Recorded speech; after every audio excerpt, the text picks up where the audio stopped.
Às vezes o que pesa não é a solidão em si, mas a quantidade de pensamento que ela carrega. Nem toda solidão nasce do abandono. Algumas nascem da profundidade, do excesso de lucidez, da consciência que não consegue mais viver na superfície. Você sente demais, pensa demais e carrega uma mente que nunca se cala. Arthur Schopenhauer dizia: quanto maior a inteligência, mais profunda a dor.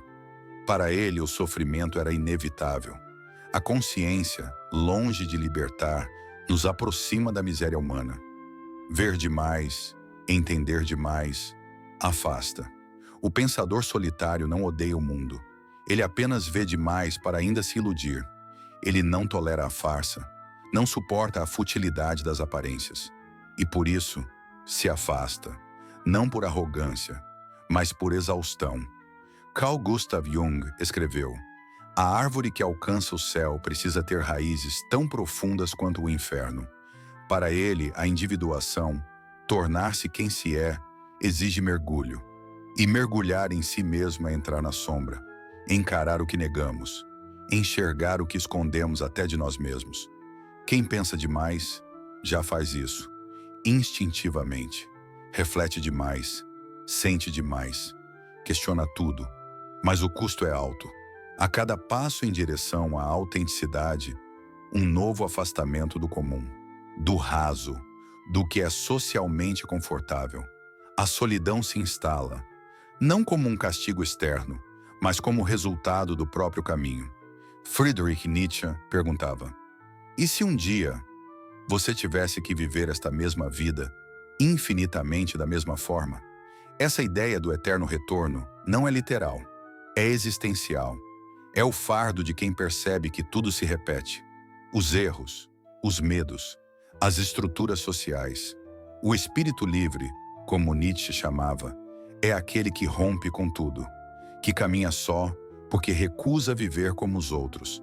Mas esse caminho é frio, é longo, é solitário, porque os que pensam demais não cabem mais nos mesmos lugares, nem nas mesmas conversas.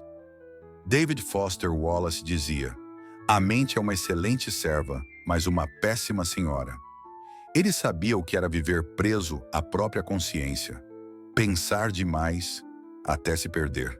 Para Wallace, o pensamento podia ser labirinto, e quanto mais se pensava, menos se vivia. Ele não fugia do mundo. Fugir era impossível. O que o aprisionava estava dentro, e essa prisão é silenciosa, invisível, letal. Ele mostrou que o excesso de lucidez pode matar a leveza, matar a presença, matar o instante. Você pensa demais, e isso por vezes é um peso, mas também é uma linguagem. A linguagem da profundidade, da autenticidade, da sensibilidade que ainda não foi anestesiada. É solitário. Simulation, mas é real, porque entre aqueles que pensam demais, existe um tipo raro de comunhão, feita de silêncio, de compreensão sem palavras, de olhares que se reconhecem. A ciência já sabe, cérebros mais sensíveis processam o mundo com mais intensidade, mais estímulos, mais conexões, mais memórias, mais dúvidas. O neurocientista Scott Barry Kaufman explica que pessoas com alta capacidade cognitiva e emocional são também mais propensas à ansiedade, depressão e isolamento. Porque a mente superativa nunca descansa, nunca aceita as coisas como são. Ela quer entender, interpretar, corrigir. E o problema é que nem tudo pode ser corrigido. Muito se fala sobre inteligência emocional, mas pouco se diz sobre o que ela realmente custa. Entender o próprio sentimento já é difícil, mas perceber os dos outros, mesmo quando eles não percebem, isso é exaustivo. Você sente as pausas no discurso, as mudanças sutis no tom, os microgestos e monta um quebra-cabeça emocional, enquanto a maioria mal notou que algo aconteceu.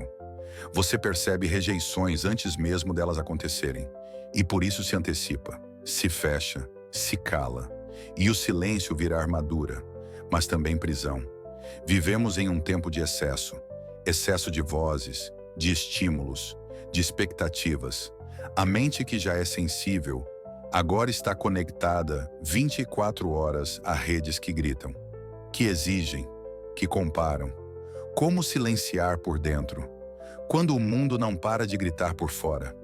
A internet nos fez ver tudo, mas talvez não tenhamos estrutura interna para lidar com tanto.